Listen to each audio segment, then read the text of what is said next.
And if we use shipping containers instead of, hempcrete, then we already got this structure built. We just got to do the interior and put in some windows and make it look nice. So those are just some of the ideas that we can use in our new community, because they should give us the right to take over these abandoned towns and these ghost towns and turn them into new towns and cities. Now, the $50 part of that is no federal or state income taxes for any descendant of slavery who qualifies for reparations. Now, this is voluntary. So if you choose that you want to stay in the American system and do your thing, fine. We have no problem with that. No animosity, no hatred. I mean, you got a life that works for you. Live it.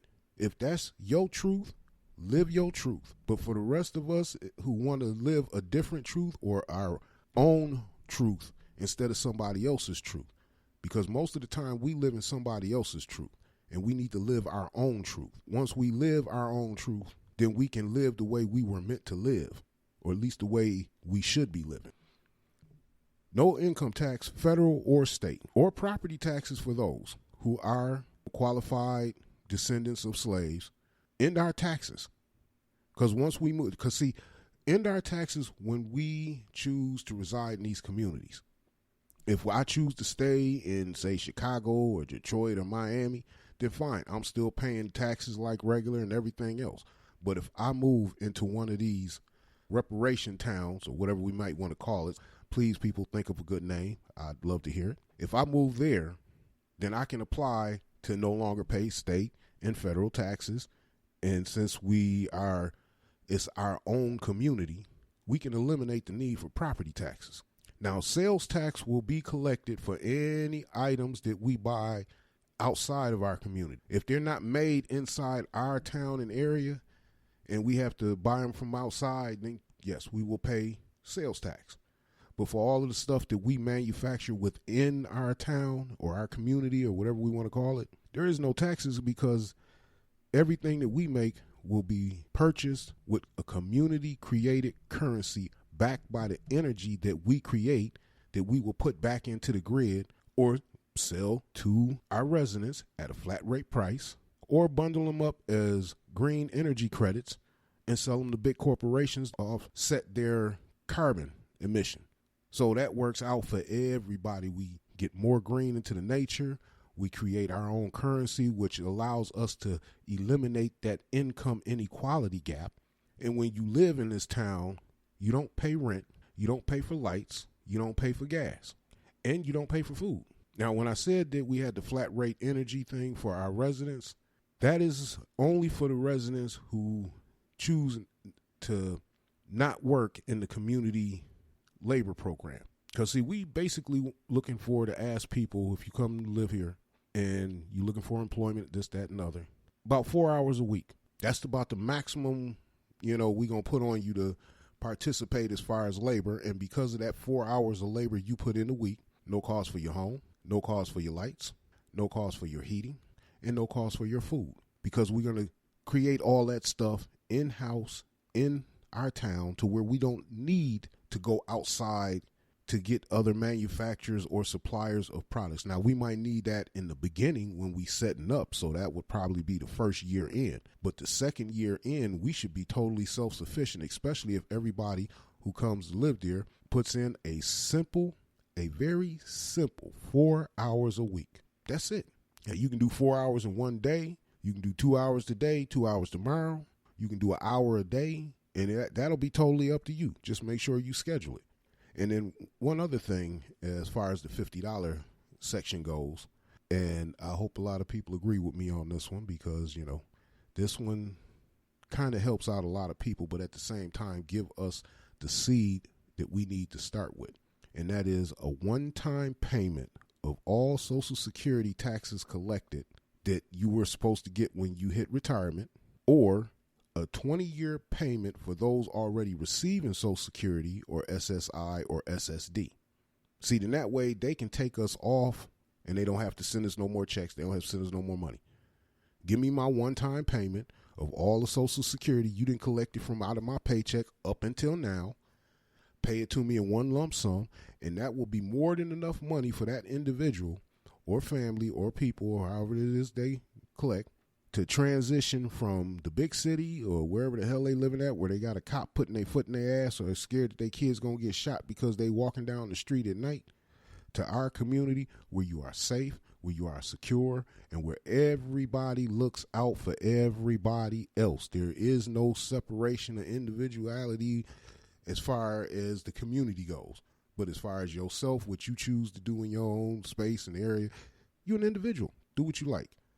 Live your truth, because that's what we want you to do. We want you to learn your truth with us, speak your truth to us, and live your truth with us. Another thing that I would like to also see go along in this program is to cancel out of all federal and state debts. So if you owe back federal taxes, you owe back state taxes, that shit has to be canceled out, eliminated, gone, no more. And no, you will not be taking it out of our Social Security payment or our tax pay. No, you're going to leave that shit alone. You're going to cancel out these fucking debts. You're going to allow us to leave and set up our own communities in these abandoned towns and ghost towns. You're going to give the same rules as the Native Americans have, in which turn they don't have state and local police have no jurisdiction. So they can't come up in there and just start grabbing motherfuckers and throwing people on the ground and putting knees on necks without getting a foot in their ass. And legally, we can do it. Because if a cop who ain't supposed to be on an Indian reservation roll up in there and make a damn fool of himself and get a bullet in his ass, then he just got a bullet in his ass, because there's really nothing they can do because you ain't supposed to be there in the first place. Unless you got a call from inside the reservations requesting that you come onto the reservation to handle a situation, in which turn you need to go to the reservation elders, oh shit, I forgot what they call it, but you need to go in there and speak to the elders of the tribe and inform them that you coming in here to, handle some legal matter or serve a warrant or something like that. You just can't roll up on there and do what you want, because them motherfuckers can kick your ass. And the government has no jurisdiction on them to say, oh, well, we going to prosecute you with this, that, and that. Yeah, if they come off the reservation and you catch them. But for as long as they on the reservation, you can't even serve the warrant to come get them. Now, our program would allow you to serve a warrant after you informed us that you are coming here to serve a warrant. Because if you come and talk to us first, we could probably tell you who that person is and where the hell they at and how we can get them. Matter of fact, we'll go get them for you and we'll have them ready for you. Matter of fact, you just go on back to your office and have a seat. We'll get them, we'll secure them, and then we'll bring them on over to you. And in that way, you can go ahead from there. But as far as you rolling in and grabbing motherfuckers and pointing guns and kicking doors in, that shit ain't happening in our community. Because we should have the same rules as Native Americans. And because we are U.S. born natural citizens of this country, then we should be able to still interact outside of that community just as we did in the community. We just ain't got to pay no taxes. I mean, shit, you got rich folks paying motherfuckers $100,000, $200,000, $300,000 a year, so they ain't got to pay no taxes. And they sneaking and doing the shit and hiding money and transferring false corporations and dummy names and all that other bullshit. We ain't doing none of that because we shouldn't have to. We should be exempt from all state and federal income taxes for life.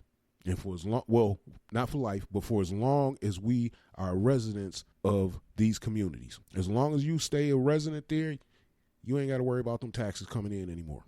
But if you choose to leave the community and move to Dallas or Miami or Los Angeles, hey, it's between you and the federal government. We ain't got nothing else to do with that afterwards. Now, that's on you, and we'll just leave it at that. Now, the mule part of this is that we want no restrictions on development or expansion of towns, which means no eminent domain bullshit coming in. If there's another little small town next to ours and we want to expand and they don't want to be a part of the expansion, fine, we'll expand around them and leave their area intact, and we won't bother it, touch it, or nothing. But we should not be restricted to where they try to shrink how much land that if more people come along, they want to shrink how far we can go out. No, that ain't going to happen. Because most of these little small abandoned towns, and they sitting on thousands of acres of land, if not hundreds of thousands of acres, that are being underutilized and not used at all. A lot of them are mining towns that went out of business. I mean, just down Route 66, which they decommissioned, which we should be able to revive, there are hundreds of abandoned towns down that entire stretch of highway that I believe starts in Chicago and ends in California. That's a lot of fucking road with a lot of towns that are abandoned because they put the new highway right next to it. Nobody using it. So a lot of those towns who relied on that traffic from Route 66 that brought a lot of business in there, nobody driving it no more. So nobody can get to it. So we should be able to expand up and down Route 66 and in that area and all those little small towns that are sitting there empty or maybe got one or two residents living in there. Then, hey, we coming along to be your new neighbors.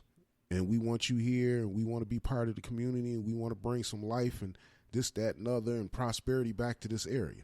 Now, a lot of those small towns are close to Indian reservations, so we need to work in lockstep with our Native American brothers and sisters to formulate a program and a plan that's beneficial to both sides because, see, we could be making products and supplying the Native Americans, and the Native Americans got products that they can be supplying with us, and we can do commerce back and forth, and with that community currency thing, then we can just do it that way, and then we ain't got to worry about whether or not we get enough U.S. capital because we'll be self-sustaining on our own, and we won't need federal money or dollars to sustain our community.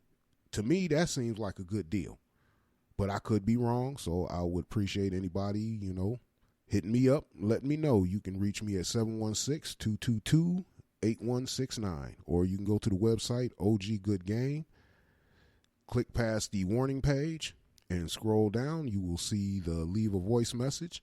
Click on there and leave a message. And if you just don't want to have your voice recorded or something like that, click on the contact us section of the menu at the top. Leave us a message. And you can type it in, and if you want to be on the show, if you want to talk to me personally, then, let me know. I'll be happy to hear from you. And now, another part of the mule that we supposed to got is that we want guaranteed major road, highway, street access to all communities and no tolls. That means that every time we establish, say, an abandoned town and we're going to develop it and rebuild it back up on Route 66, then we want guaranteed major road access.